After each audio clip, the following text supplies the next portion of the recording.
Olá, meus amigos da enfermagem. Quem fala com vocês é o enfermeiro Raimundo. Aqui no Instituto Brasileiro Sou Enfermagem, eu vou dar continuidade à nossa aula falando sobre hipertensão arterial sistêmica, só que agora nós vamos iniciar falando sobre hipertensão arterial secundária. Se essa é a sua primeira vez que está assistindo a nossa videoaula, dê uma olhada nas outras aulas referente a esse conteúdo, que a gente já gravou algumas aulas falando sobre hipertensão arterial sistêmica. Como o nome já sugere, hipertensão arterial secundária é aquele tipo de hipertensão provocado por uma situação clínica secundária do paciente, tá?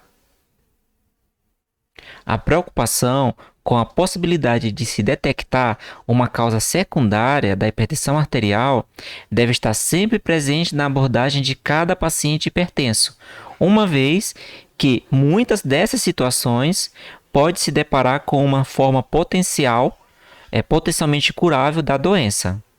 Sua prevalência é em torno de 3 a 10% e depende da experiência de quem investiga e dos recursos diagnósticos disponíveis. A hipertensão arterial secundária é uma forma de hipertensão arterial potencialmente curável, encontrada em aproximadamente 10% dos pacientes hipertensos. As causas e os métodos de detecção são diferentes, e o potencial de cura depende de detecção precoce e abordagem clínica específica.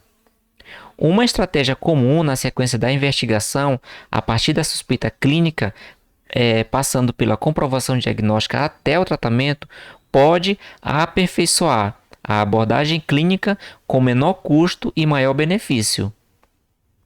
Algumas formas de hipertensão arterial secundária têm sido mais prevalentes nos últimos anos, como a doença renovascular por arteriosclerose associada a maior longevidade e envelhecimento da população, o hiperaldosteronismo primário por mudanças de paradigmas e rastreamento, e a síndrome de apneia obstrutiva do sono, pelo aumento da obesidade.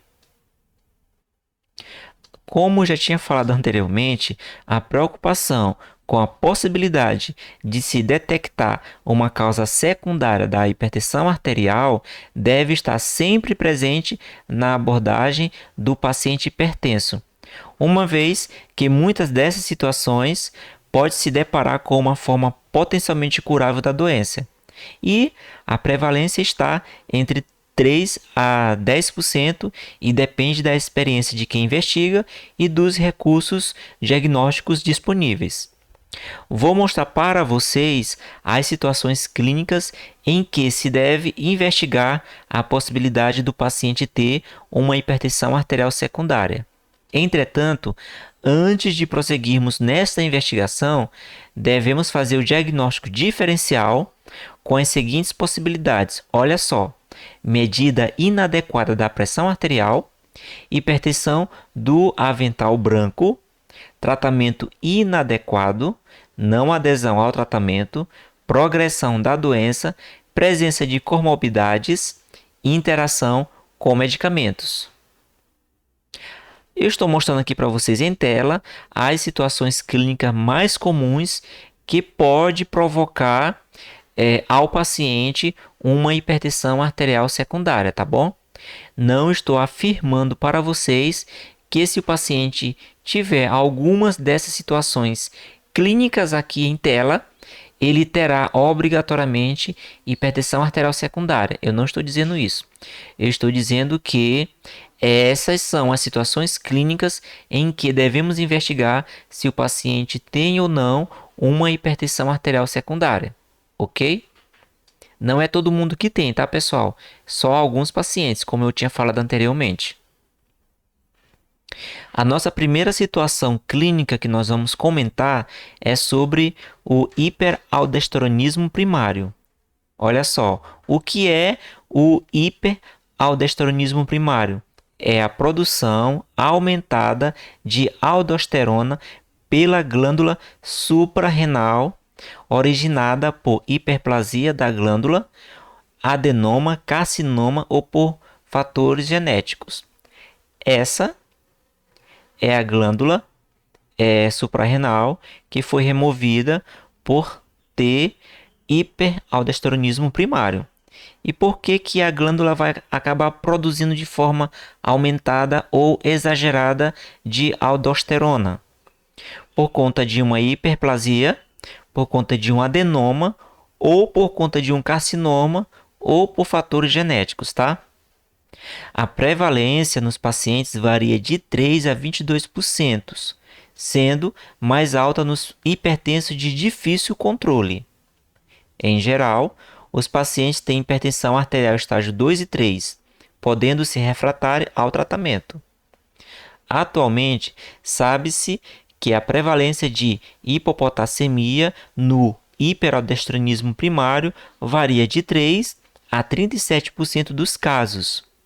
A abordagem do hiperaldosteronismo primário inclui 4 etapas. Olha só: o rastreamento, a confirmação do diagnóstico, o diagnóstico diferencial entre hiperplasia e adenoma e, por fim, o tratamento.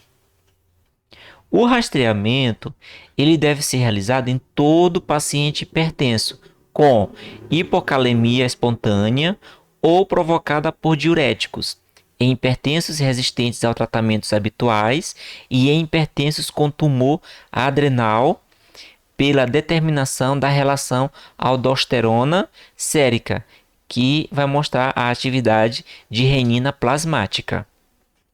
Paciente com rastreamento positivo, nós fizemos esse rastreamento. O paciente passou para um rastreamento positivo. Ok. Então, o que que nós vamos fazer? Deve ser confirmado o diagnóstico com uma sobrecarga de sal que esse paciente vai ser submetido. E existe duas formas. Olha só. A primeira delas, pela administração endovenosa de soro fisiológico, na quantidade de 2 litros de soro ou 2.000 ml de soro durante 4 horas. Ou então, pela administração via oral durante 4 dias de acetato de fludrocortisona, 0,1 mg, de 6 em 6 horas, além de uma dieta rica em sal. Ou seja, se o paciente for feito o rastreamento e esse paciente foi dado como um paciente suspeito de ter hiperaldosteronismo primário, para que esse paciente possa ser confirmado o diagnóstico dele, ele vai ser submetido a uma sobrecarga de sal dessas duas formas, ou de uma forma endovenosa, sendo injetado nesse paciente 2 litros de soro fisiológico durante 4 horas, ou então fazendo um tratamento medicamentoso durante 4 dias e uma dieta rica em sal. Depois desse período, nós vamos fazer a dosagem da aldosterona. Pacientes com concentrações de aldosterona maior que 5 nanograma por decilitro e 6 nanograma por decilitro, após o final do primeiro e do segundo teste, respectivamente, tem o diagnóstico de hiperaldosteronismo primário confirmado.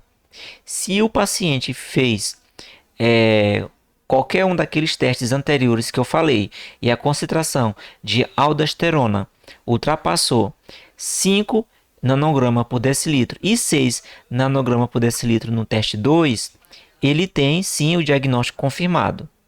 Tá. Agora nós vamos fazer a diferenciação, o diagnóstico diferencial entre hiperplasia e adenoma. Isso vai ser essencial para que a gente possa conduzir o tratamento adequado nas duas situações.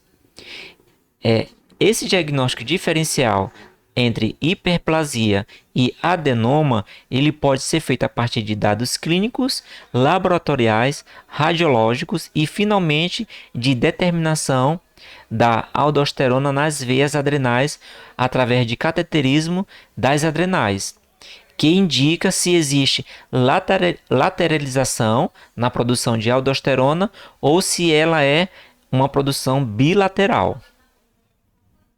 Do ponto de vista clínico e laboratorial, pacientes portadores de adenoma são em geral mais jovens, tem hipocalemia mais acentuada e concentrações mais elevadas de aldosterona, cerca de maior que 25 nanograma por decilitro.